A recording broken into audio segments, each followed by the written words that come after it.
what I want is for our guys, they're going to face some stuff. They're going to make some mistakes. They're going to face temptations. Life is hard. I mean, we've all made mistakes. We all do things. We get off the path a little bit to the right or to the left.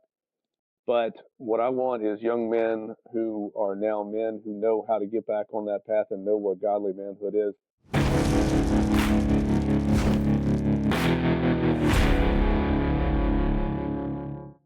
Men's Alliance is tribes across the nation that meet weekly for rugged outdoor workouts and real-world devotions around a fire.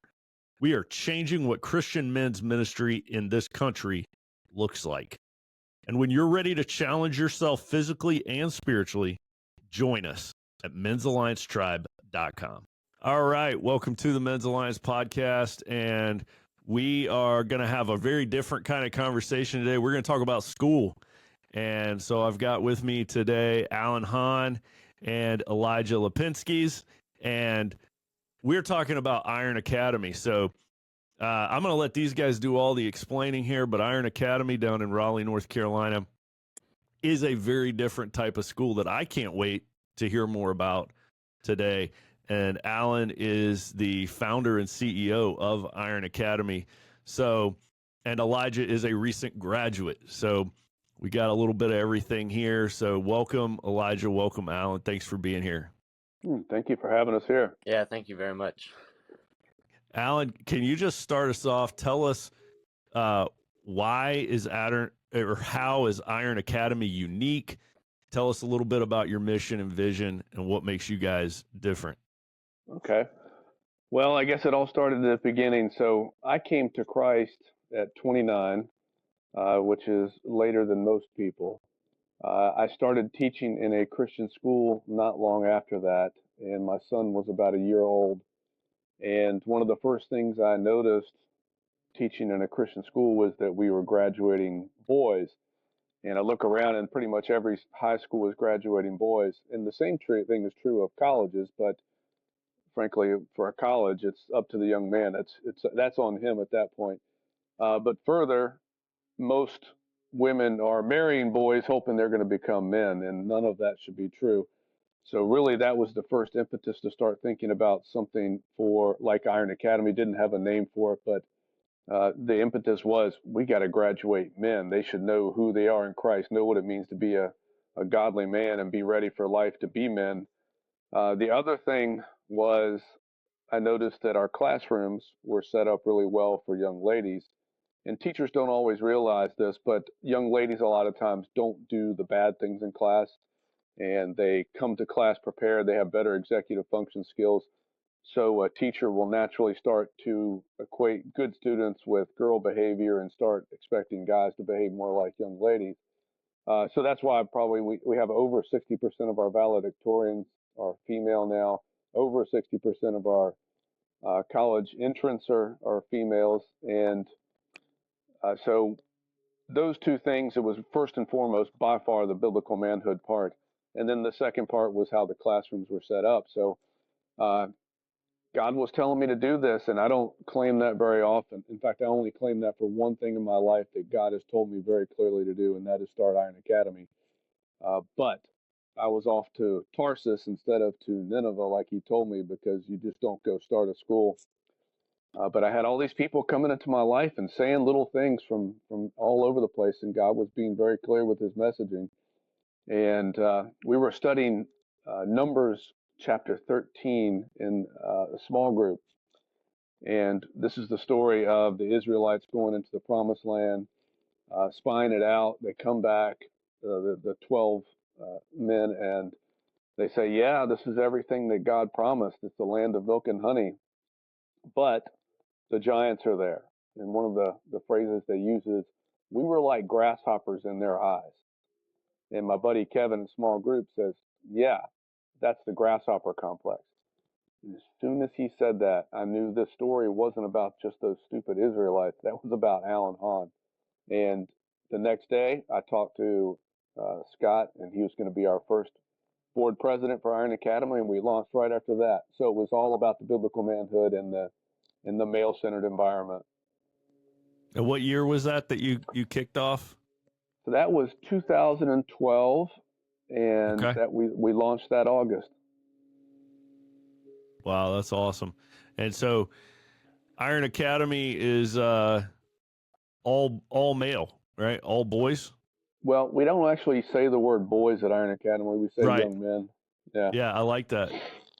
Yeah. All Contrary to male. our behavior sometimes from staff Yeah. on down, we can be boyish, but we're not supposed to be boys. No, that's very appropriate. Um, and so Elijah, tell us a little bit about your experience and how many years you went there and what it was like for you. Yeah. So Iron Academy has kind of been throughout my family for a while. It's made a big impact. My older brother graduated from there in 2020. He was part of the first graduating class. My brother-in-law also graduated from there with that class. But then I began in 2017 as a sixth grader. I came out of public school. I'd been in public school my whole life. Um, and the main reason I started there was, of course, my brother was there, but uh, the reason my family even got interested in Iron Academy was just seeing the the waywardness of public school and how unintentional it was. And I think for my parents, they were concerned about they were doing a good job teaching us at home, but then a kid spends half his time, maybe more than that, at school. So they wanted us to be in a place that was backing up and reinforcing what they were teaching us at home. So that's really the big reason we went to Iron Academy in the first place. I stayed there all 6 years, sixth grade through high school. Um, and whenever people ask me about it, because it's a pretty unique place, so it always gets questions. I always tell them it's really been life changing for me. Um, Even having been graduated for just a month, looking back, I can already tell how much of a difference it's made. And sometimes I'll even imagine if I had stayed in public school or if I had gone to a different private school, I can imagine how different my life would be if I hadn't been at Iron. And that's not to put too much, credit to Iron Academy because I think all the credit goes to God, but Iron Academy is a place that God is using to change young men. So that's the biggest thing it's been for me. Man, that's incredible. One of the questions that I got for you guys is why, in your opinions, why is something like this necessary? Why is it so important that you went all in on it, Alan, with your career to create an an all male school, Yeah. a young men's school? Why is this so necessary? All right. So God's calling upon our life is not a small thing. It is not, I don't know, we treat it very passively. Uh, Dietrich Bonhoeffer calls it cheap grace. We say, hey, we're Christians, we're good.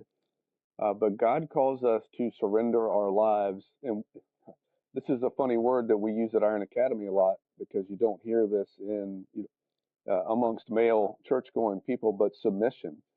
We talk about submission a lot. Submission is something we give to one another, but it's something we must give to God. And I'm continually fighting that, trying to find where I need to submit to next in my life. Um,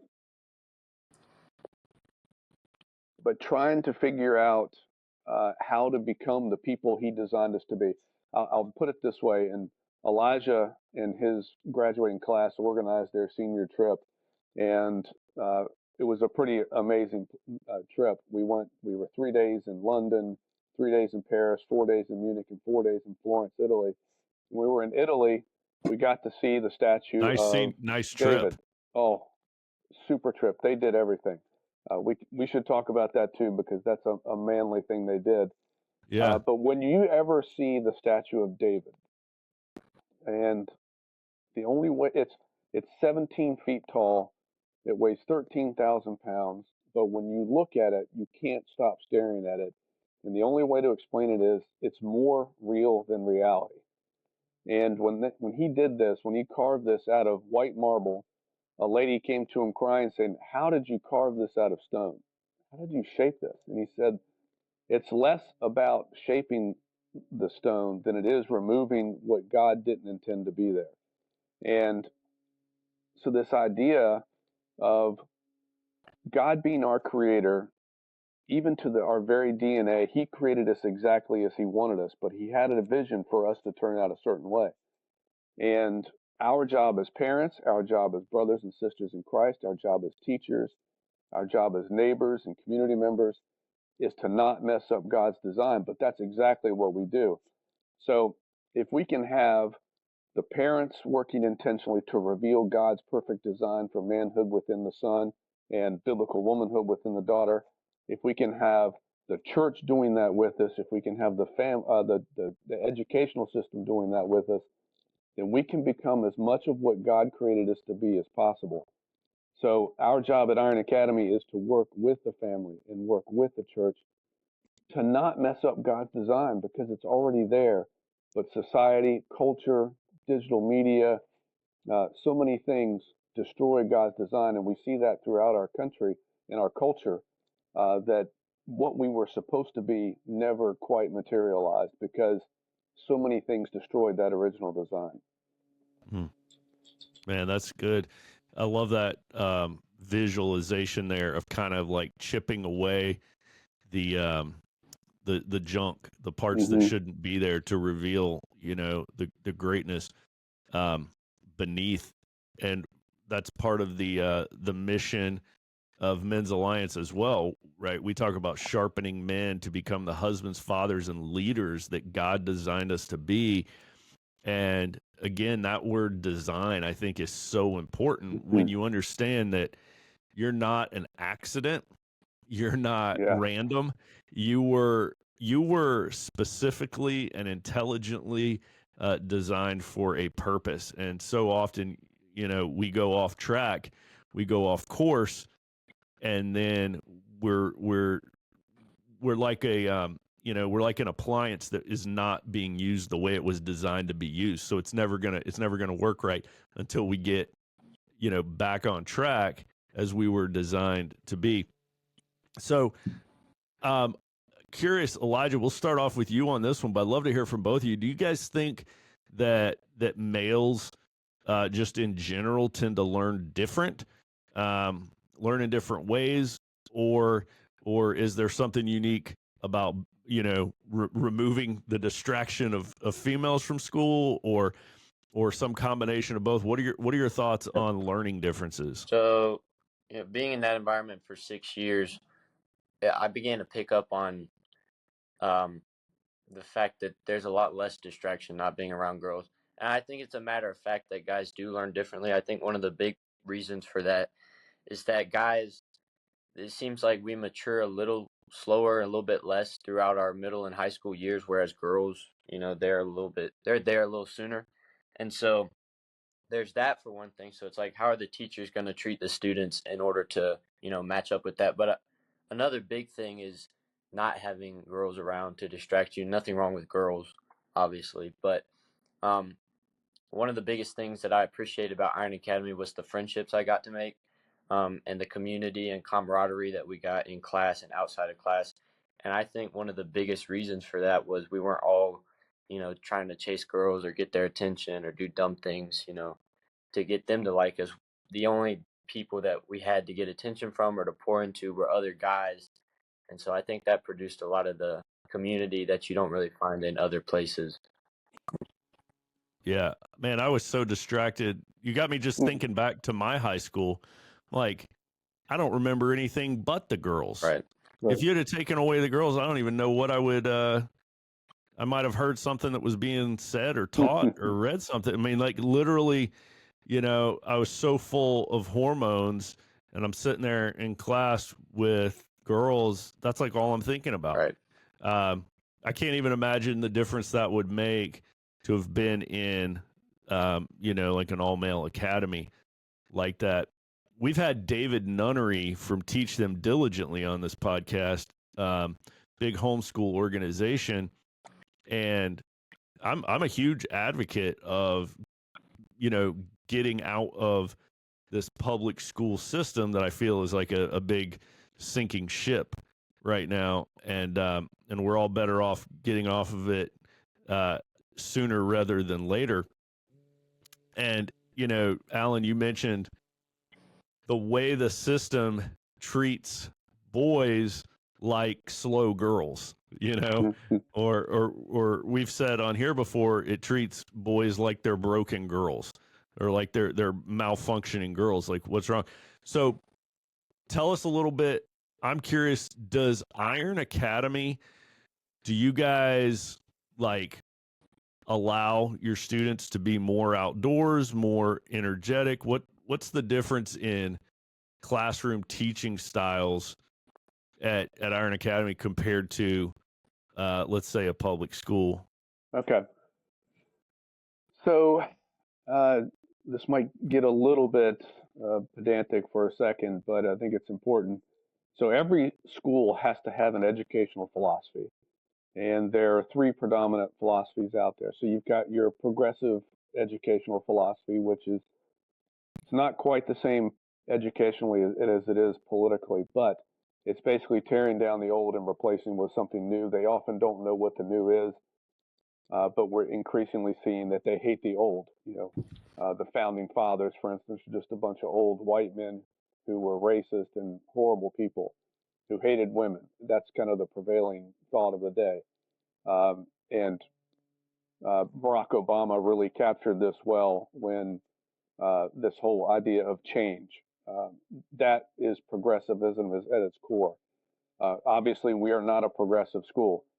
There is the Montessori model, which does a pretty good job with young men, but ultimately, philosophically, it says the learner, the student, should determine where he or she wants to go.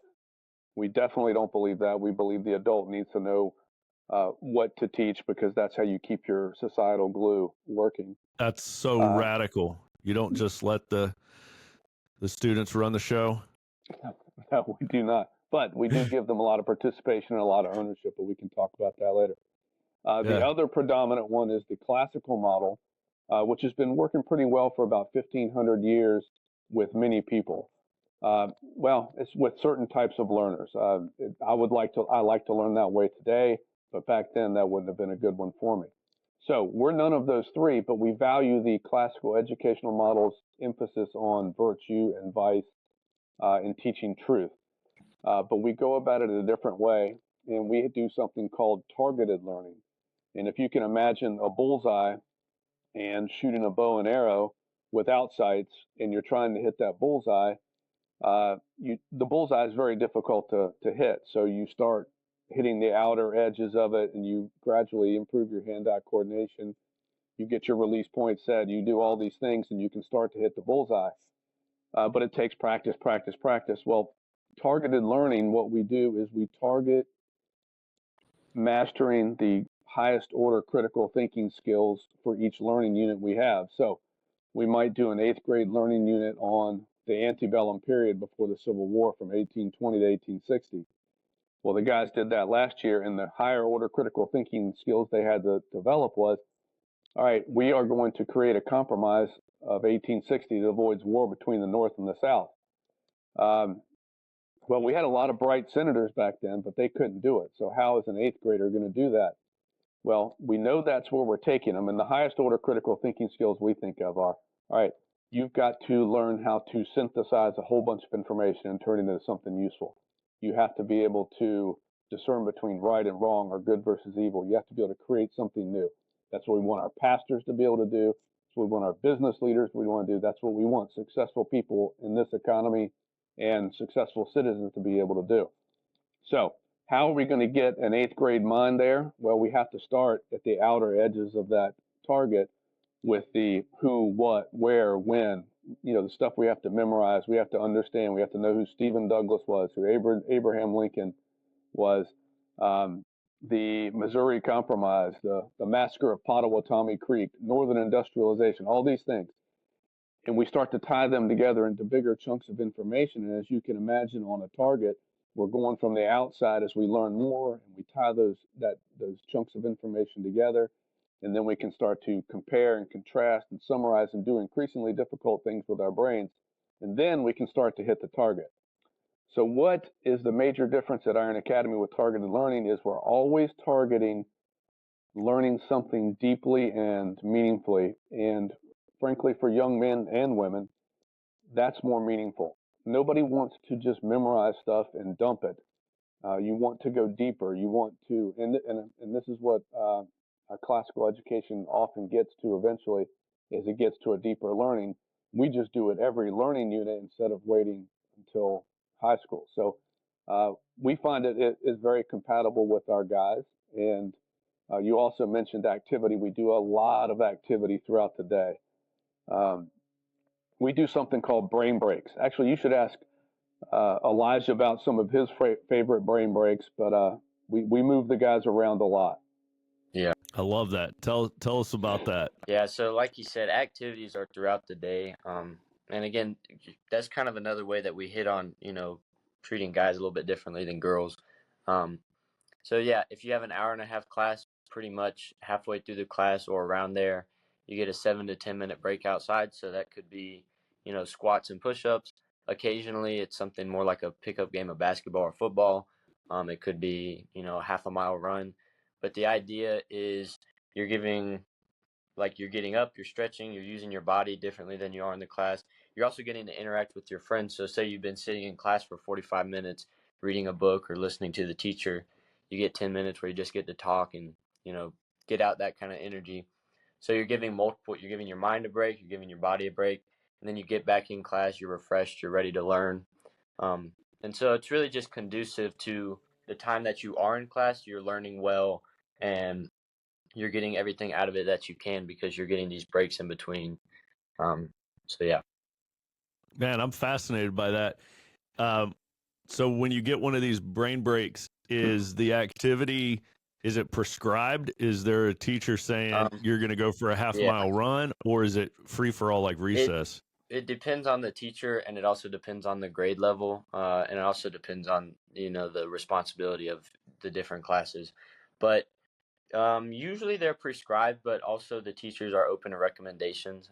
It's not supposed to be like a mini boot camp in the middle of class, Right. unless you're in Dr. Hahn's class. He likes to go pretty hard. But it also, you don't want them just out there walking around and talking, because when you get them back in class, you want them to be refreshed and ready to go. Man, that's cool. Yeah, I could have used that a lot Mm-hmm. when I was in school for sure. Um, one of the things I learned as an adult is that one of the side effects or symptoms of ADD is that you get very, very sleepy in the afternoon. And I didn't put this connection. I thought my whole life, I thought everybody got super sleepy in the afternoon. And then I learned that people with ADD get more tired because their brain's been working harder all morning. I have ADD, so my brain has to work 3 times as hard just to pay attention and focus on what people are saying. And then as I learned that, I'm like, that's why I was always falling asleep in the afternoon classes. Like by the time it hit 2:00, man, I can't, my brain's done. It's just over. But as soon as school would end and I would go to soccer practice, I was wide awake. There was no more sleepiness or tiredness. And that's how now I make sense of it. Like it wasn't a physical tiredness, it was a brain tiredness. And so I love what you're saying. That sounds absolutely awesome. Yeah, you'd definitely be doing a lot of burpees if you were in a men's alliance class during that 7 to 10 minute break. Did you have friends, Elijah, who were in public school that you ever compared notes and conversations with, or was your circle entirely Iron Academy? Once I got to Iron Academy, I mean, the people that I really spent time with and learned to love and grew in community, it was mostly isolated to that. I was also friends with some people that went to college with my brother, but that was also a private Christian school, so kind of the same thing. Uh, but the reason I just kind of was able to observe the difference was just seeing people in passing that I knew went to public school, just seeing how things were different in their lives. Not to make myself feel better, but just you can't help but observe differences. Sure. And you kind of naturally attribute those to certain things. And if you think about where somebody who's in high school spends most of their time, naturally my thought was, well, if things are different in their life, it's probably because of, the type of place that they're learning and going to school. And also, not to, shame people, but we also have some students who leave the school. And you can just kind of see, not that everybody has to go to Iron Academy or that Iron Academy is the only way to like be a good biblical man, but I had friends who would leave Iron and go somewhere else, and you could also see there how things in their life sort of changed, priorities changed. It seemed like intentionality kind of wavered. So that's mostly where I got those thoughts from. Okay. Okay. Well, I want to go back a minute to this targeted learning model. Um, I love that because it seems like the way you explained it, Alan, is people. It's kind of a little bit more like a narrative of learning, like the events that led up to and caused something to happen. Like you were using the Civil War as an example, and I have a feeling that the majority of students in America learn some dates and some names and some places, but they would probably struggle to explain, what happened in the 1850s to lead to that Civil War. And when you think about it, if you make something more of a story, it's easier for our minds to really grab onto and comprehend, because I think we're made for stories, and that's why we love movies. And so, I'm wondering, where did you come up with this idea? Where did you learn about this targeted model? And did you create this, or is this something you learned? How did you come up with using this over, say, a classical model? Well, that's a great question. So we made it up, but we made it up based on all the research we've seen over the last 20 years about cognitive learning. So when I was working on my doctoral degree in education, I was studying all these different models and put it all together. And after hearing a few different people say different parts of it, it all clicked into this targeted learning model, and we started following it. But basically, what it does is, so I hire teachers who love their subjects. One, they have to be examples of godly biblical manhood, or they have to be women who can draw that out of the young men. They have to be have that natural gravitas, that coaching ability where they can bring people with them. But I want them to be teachers who love their subject and they they want to be teachers because they love what they're teaching. So in each learning unit, I want them to discern what are the most important things for the guys to learn, because I'm trusting them with that. And once they learn how to put those things that they want them to learn into what we call D-level learning goals, the targeted learning goals, then what the targeted learning model does is give them a methodology to prepare the brains to go from taking as much information as they can and taking it from short-term memory and putting it into long-term memory that's useful. And the system just really works, and it's all based on research, but it just works. That's very cool. So you guys, some ways that you know are already jumping out to me that you're different is, obviously you're all male. You use this targeted model to teach, where a person doesn't just memorize dates, but they actually understand the story that was going on. And then you got this cool thing, these brain breaks, where you're allowing the guys to get up out of their seat and go get some energy out during the day. So those are three. What other ways are there that make Iron Academy unique? What else are you guys doing that's different? Well, there are a lot of things, but I would say rites of passage, which you guys are very familiar with. So for your listeners who may not be comfortable with exactly what a rite of passage is, every successful culture throughout human history has had rites of passage where they take a boy and teach him how to be a man. We Yep. do not do that in the United States, so my guess is we're probably not going to be successful much longer if we don't do something like this. So the first week of school for all brand new students to Iron Academy is Crucible Camp. And Crucible Camp is a time to learn about the Iron Academy Honor Code, who we are as a school, how we do things. And on the final day of that, so we take them away to a camp way away from school. There's no cell phones. It's a camp atmosphere, and we do all kinds of team building that week. But we really teach them about our honor code and what it means. But on that last day, we do our first rite of passage, where we divide them up into 4-man teams. We put them on these big bamboo poles with big rocks that weigh as much as each one of them weighs, and they carry it from point A to point B. And we have men who come along the way who talk about the different aspects of our honor code, which are: I will always conduct myself as a gentleman, live pure, speak true, right, wrong, and follow the king. And when we get to that follow the king part, they deposit their, what we call them, Ebenezer stones, and we build our Ebenezer to the Lord. And one of the sixth graders told his mom, said, "Mom, I think it was the hardest day of my life, but I think it was the best."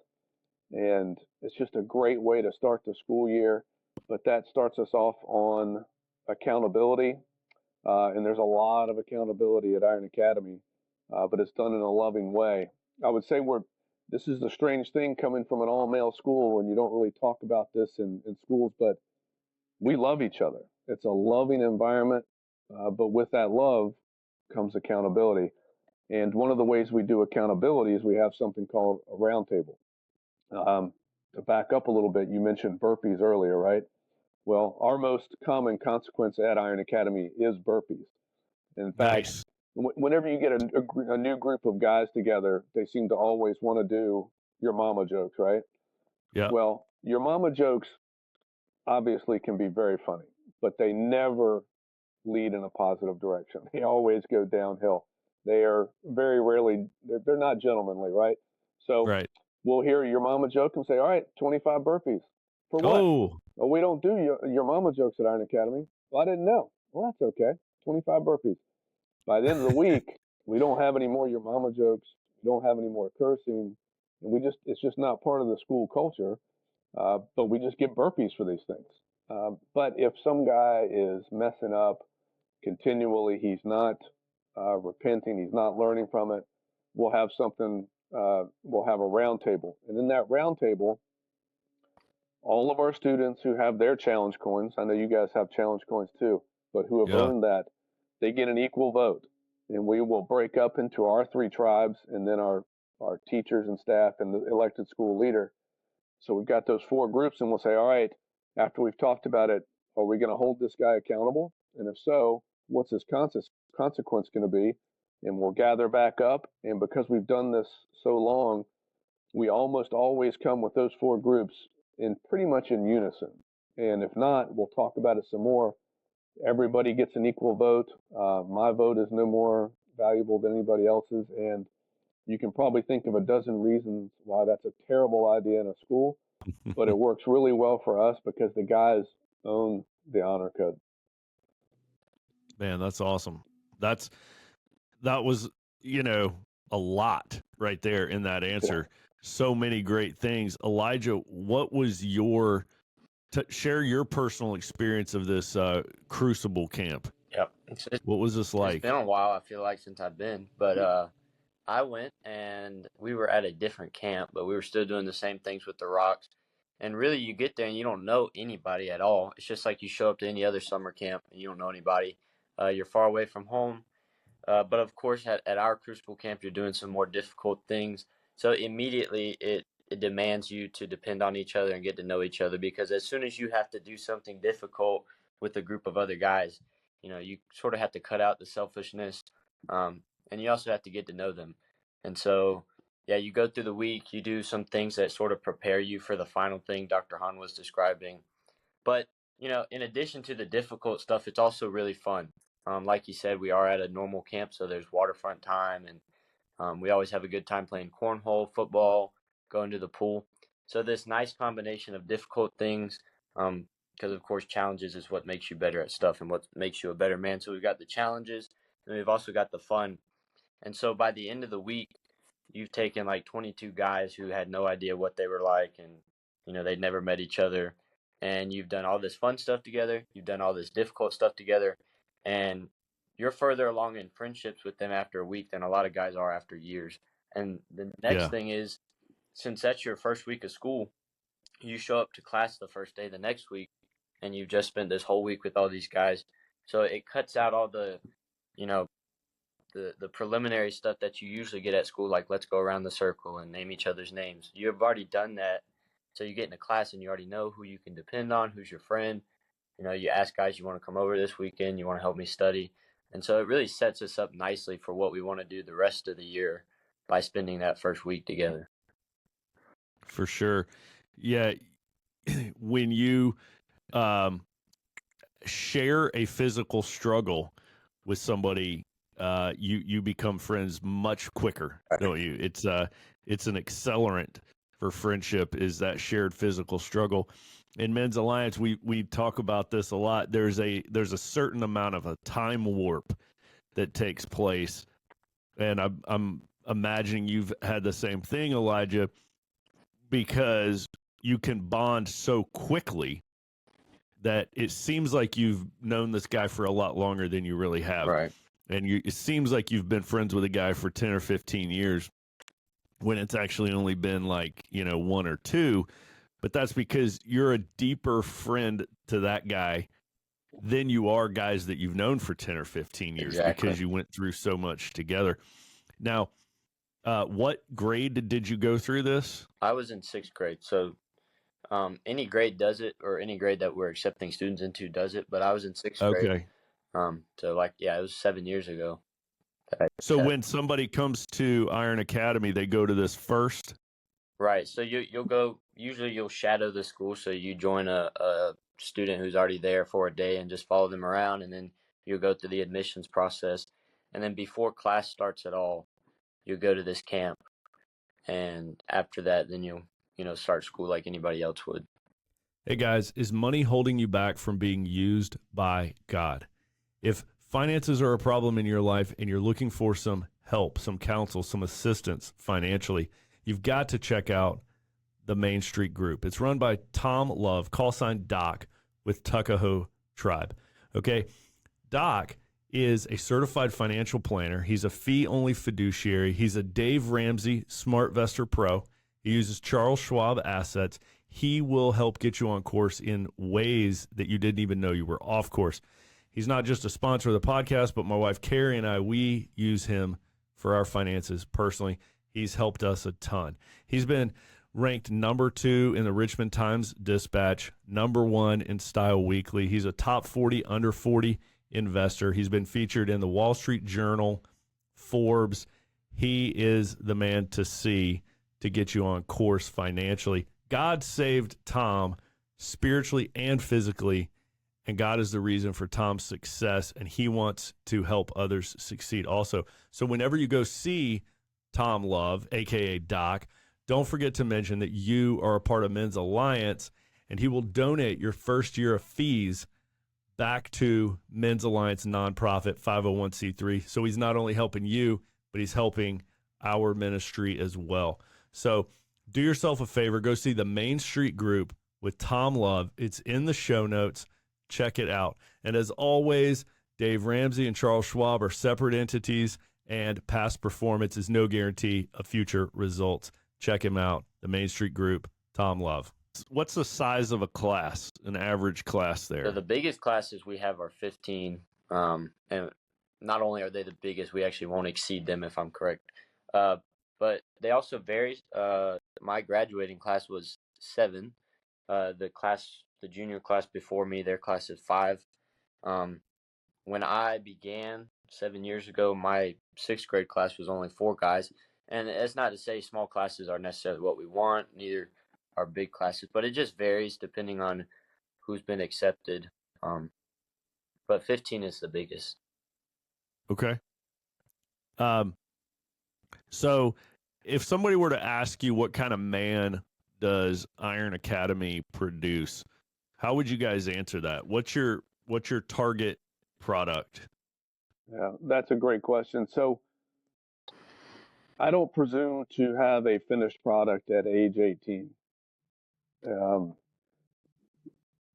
But what I want is for our guys, they're going to face some stuff. They're going to make some mistakes. They're going to face temptations. Life is hard. I mean, we've all made mistakes. We all do things. We get off the path a little bit to the right or to the left.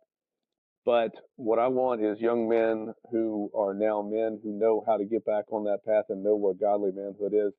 And I think that's what we've been seeing, and we're seeing it more and more and more as we develop. But you know, John the Baptist, Jesus, they began their earthly ministry at the age of 30. I think I want our big reunion to be that 12-year reunion when they're about 30 years old. Hey, what is God calling you into where to impact your culture for Christ? So not a finished product, but they know who they are in Christ. They know what it means to be a godly man. They know what God says is right, virtue. They know what God says is wrong, vice, and they're ready to be to interact with the world in a way that that they can glorify God, but they can also come back very quickly when they do make those errors. And something else, real quick, is not that we're going for this, but I think one of the biggest defining characteristics is different and unique. Guys that graduate, even guys that haven't graduated yet, going out and doing stuff with them, not in school but outside of school. There's a huge difference between what kind of guys we are versus what the people around us are. So I think unique is another big thing. But it's unique in the right way. It's intentionality and honest and having integrity. Can you give us an example? Of like ways we're unique. Yeah. Yeah, so I think one of the biggest one is, luckily I had a class, and also the juniors below me. We were really tight. So not only were we with each other really tight at school, but we also did a lot with each other outside of school. We'd go golfing, we'd hang out on the weekends. One of my favorite things to do was go roller skating. And I think, not to get on a tangent, but those things we did together kind of speaks to the relationship we had with each other, that we would go do things like that. But say we're out doing something like that. I think one of the most recent things was me and two other guys. We went golfing somewhere, and when we're in the shop getting our, buying our game of golf, or when we're walking around the course, people notice how differently we behave. We're not acting like fools. We're being courteous. We're letting people play ahead of us. And what they've seen is guys our age doing things different than that. And then they see us doing it the right way, and they notice that. Sometimes they'll come up and mention it, sometimes they won't. But I know when we're out, people notice the difference. So that's an example that I can think of. That's really cool. That speaks volumes. So you graduate, you're out there, you're putting a different kind of a young man into the world. Let's talk for a little bit about what's going on in this world. I'd love to hear you guys' take on, we've talked about what you're doing in Iron Academy. What's going on, in y'all's opinions, with manhood in the world today, in our culture, that's making places like Iron Academy so valuable? What kind of issues are you guys seeing right now with manhood in America? Well, I think the feminist movement has had its full effect in the emasculation of the American male. There are such low expectations for boys, and guys are very willing to minimally meet expectations. And the lower those expectations go, the worse the product we get. Yeah, so I see a lot of boyhood into the ages of 30s and 40s and 50s. Frankly, the American man doesn't know what it means to be a man. I have a friend, Archie Bost, who's a psychologist here in Raleigh, and he's been working with biblical manhood for 4 decades before we even called it biblical manhood. And he asks his male clients, he's had thousands of them, 3 questions. They've never been able to answer all 3 questions successfully. One, are you a man? Well, yeah, last time I checked, or, whatever. When did you become a man? When I joined the Marine Corps, when I had sex the first time, when I bought my first car, when I got married. And then, this is the one they can't answer. What does it mean to be a man? If we don't know what it means to be a man, how successful are we going to be? And so we have 40-year-olds, 50-year-olds out there who don't know what it means to be a man. And so one of the things that we have to do as a society with these rites of passage, or simply in the church or in groups like Men's Alliance, is we have to declare them to be men so that they are empowered to go out and be men. We're going to get our manhood from somewhere. So I grew up in a John Wayne household, and as far as models for manhood are concerned, that's not the worst.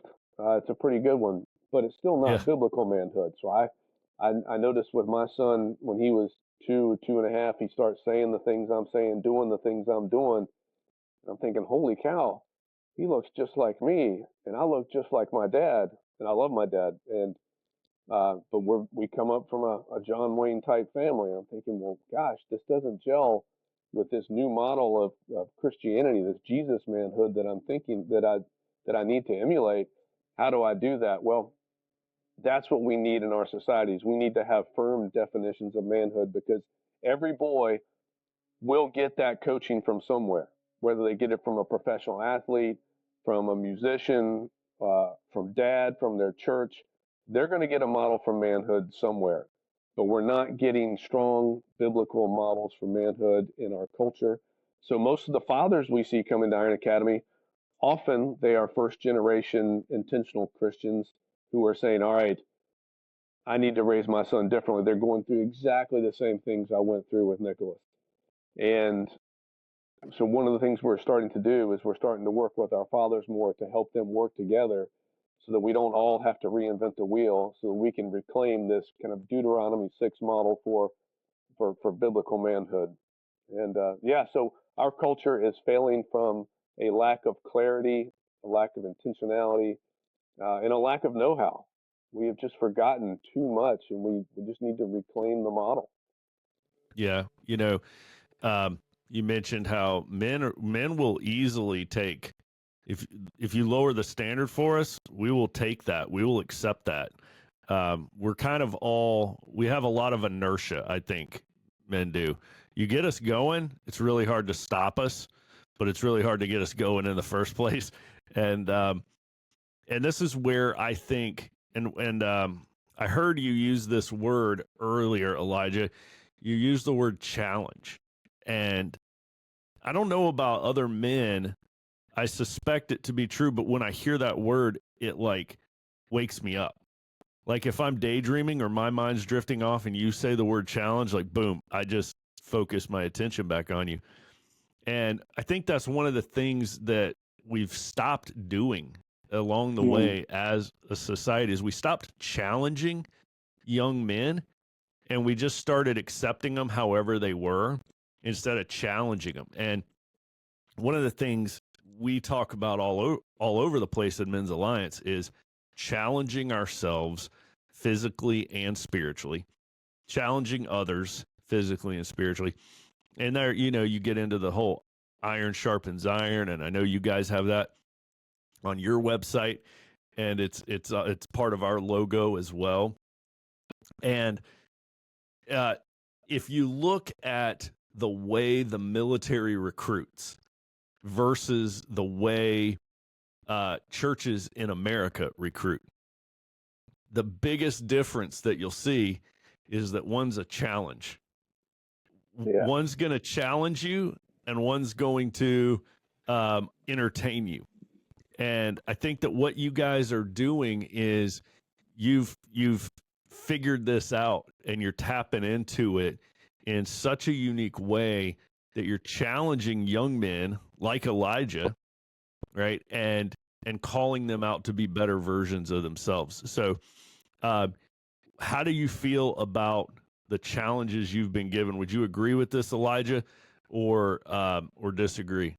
Yeah, I definitely agree. For one thing, I was very lucky. My parents, they were already challenging me before I went to Iron Academy. But like I said, it was like Iron Academy was the other 50% of my time where I was also getting challenged.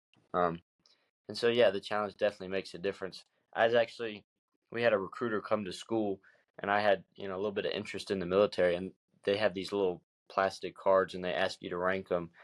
and the one I put at the top was challenge.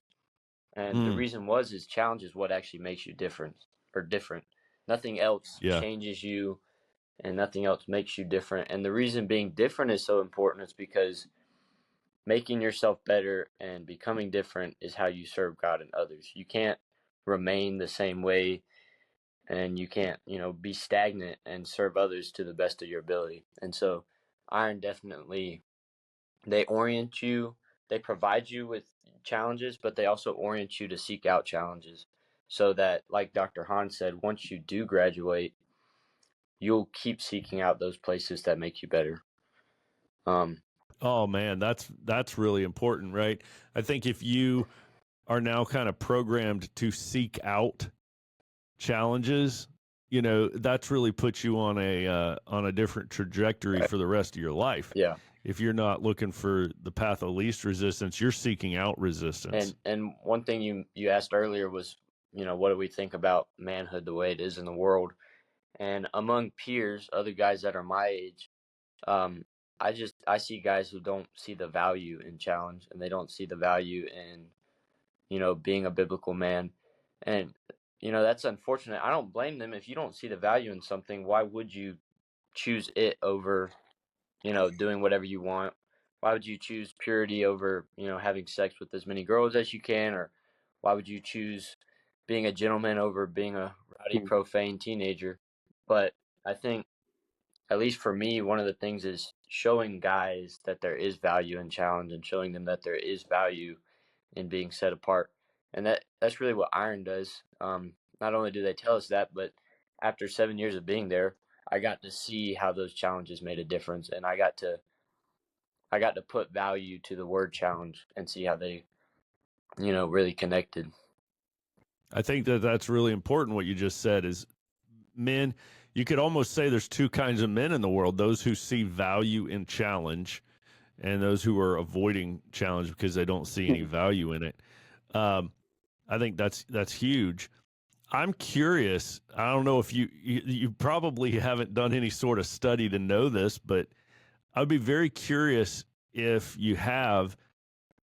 Is there a less occurrence of anxiety or depression at Iron Academy? I wonder. Yeah, so we don't have a study for this, but and let me clarify this by saying mental health issues can happen to anybody.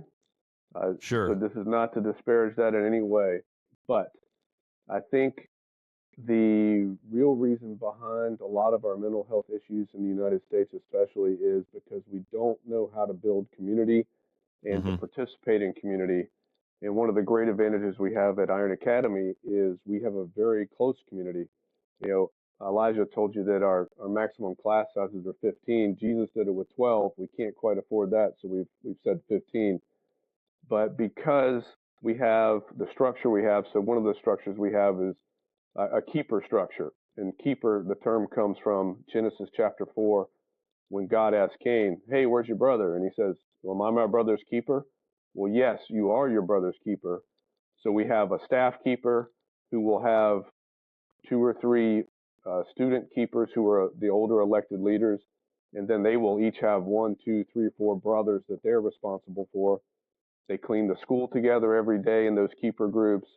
They have discipleship together in those keeper groups. They eat twice a week together. So they do a lot of things. They keep each other accountable, but they also learn how to build a community within those keeper groups and within their tribes and as a whole school. So if somebody comes to Iron Academy and they have a mental health issue developing, we would know it immediately, but we don't see it very often because we have a very real, loving, genuine community that's good for guys. Yeah. And we also don't have a lot of digital media. Our middle school is almost no tech. In our high school, everybody has their own laptop, but they only use it when the teacher requests it or they get special permission. You don't see cell phones. So we have real community. We know how to talk to one another.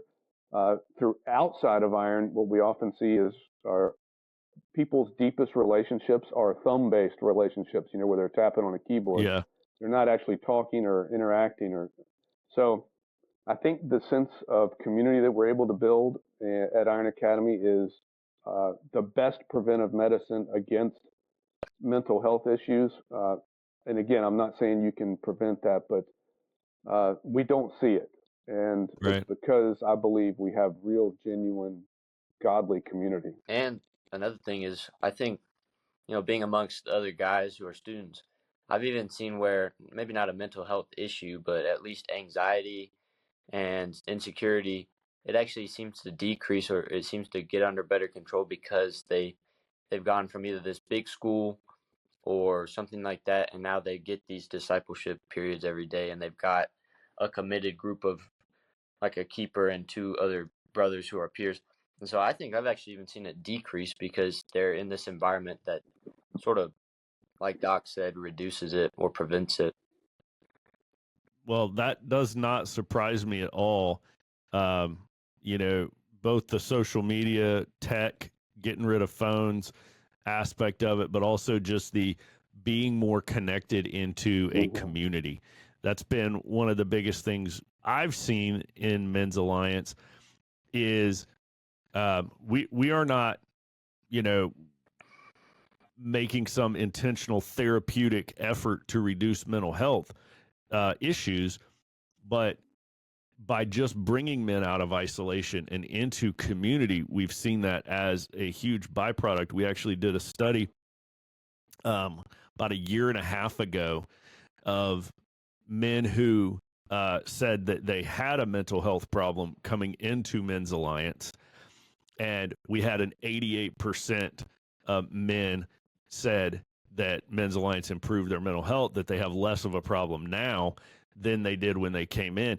And I think that just speaks, I would say, mostly to being in community. And if you guys are creating this intentional community, if you've got, tribes you mentioned, and then these keeper groups that are smaller, I think that's a huge aspect of it. Of course, I think another aspect of it is actually physical exercise and getting people more outdoors, more sunlight, more fresh air, more exercise is going to improve your sleep as well. And that's going to have a huge ripple effect into your mental health. What else are you guys seeing when it comes to physical fitness? This is one of the things I've been curious to ask you is, are you more physically fit than the public school down the street by percentage? Is this something you've looked at? Well, I not to cut Doc off, but I think for one thing, physical fitness is not the priority at Iron, but it is a component of getting what we're looking for, or what this was Right. looking for. At least among peers, I'm not in and out of public schools on the regular, so I can't really compare it. But maybe Dr. Hahn is. I don't know if we're super more physically fit, but I know that our guys are more willing to venture into something like that.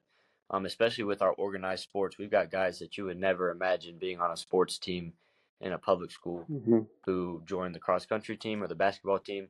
And part of it's because, being in a small school, they're just logistically able to join a sports team, whereas they normally would be able to. But also the culture has encouraged them to, partake in something physical, whereas normally they wouldn't have. And part of that is because, every day we're out doing something like push-ups together or squats. So they may not be more physically fit, technically, but their mind is more willing to venture into it. So it's the effort. That's really well put. We've got more physical effort, at least. Yeah. Do you guys still do? I don't even know if this is still a thing. Do you guys still do the presidential fitness test? Is that still a thing? We don't, but we easily could. We have PE every day, Yeah. 6th through 9th grade. We have the workout elective later in high school. I remember that fondly. Yeah. I always wanted to. I always wanted to be at the top of that, right? Yeah. But no, our guys they do quite a bit. But we don't actually do the presidential fitness. Actually, Coach Mitchell's PE standards are way higher than anything that I would have done in public school. That's awesome. You see those old YouTube clips that are going around of like high schools in the 60s, Yeah. and like the PE class in the 60s looks like, the Marine Corps today. Hmm. It's like you couldn't grab a cross section of guys from a public school and have them complete anything near what we used to a few decades ago. But, you guys have, you know, you've cracked the code with shaping young men with their values, their morals, then the academic, then the mental health, the community, and I gotta think that any school that punishes with burpees has got to be crushing it physically as well. Give you guys the last word here. What else would you want a listener to know about Iron Academy? So your word punishment actually prompted this. We don't actually use that. We always say consequence. But it reminds me of something we do. So if we want a discipleship community, and this will be something that every parent and every church and every boss can use. If you want to build discipleship, it can't be a punitive or reactionary environment. It must be an additive, building, positive environment as much as it can be. That doesn't mean you don't do the accountability, but nobody gets discipled by people they don't feel love them. So you have to love them Hmm. well. So one of the things we do to fight being punitive or reactive is we have something called IDEA, and it's an acronym. And I stands for we identify a virtue or disposition that we like. We D describe it in terms that they can understand. We encourage more of that so they can develop a mindset for that. And then we anticipate a future benefit from that. So I might say, uh, Dave, I love how you always come to history class prepared. You get your homework done. You ask great questions. You add value to my class. That is diligence and persistence. Your wife is going to love that you get things done and you don't let things go. Now, eighth grade Dave is not thinking about his future wife. He's not thinking about his kids or his boss. But if we can start to talk about the things that we're seeing that are positive in your life, uh, that we can call attention to that, and it keeps us from being punitive. But we want those guys to grab onto those things later. And everything we do now is preparation for the war that's coming. So we need to think of things that way. So if we can think about those virtues we're developing, they're going to come into play later. Hmm. Yeah. That's great. And I would say, just iron as a whole, anybody who even thinks about it is, uh, if you're an Olympic runner, you do everything you can to run the race as well as you can. You don't wear blue jeans and work boots. You don't carry a kettlebell in your hand. And so if you think about your walk as a godly young man, as you running that race, you want to put yourself in the best situation and the best position to do well at being a biblical man. And where I was as a middle school student, Iron Academy was the best way for me to run that race. So yeah, that's just kind of how I see it. And That's awesome. And that's huge. Is anybody else? Are there any other similar Iron Academies out there that you know of? no, No, Yeah. no, Okay. we made it all up, but we're starting to see some language like that. So, what you guys do and what we do is very, very, very similar. Yeah. And like you and I talked before we started recording, the model for biblical manhood is not very divergent. Yep. God gave us a plan.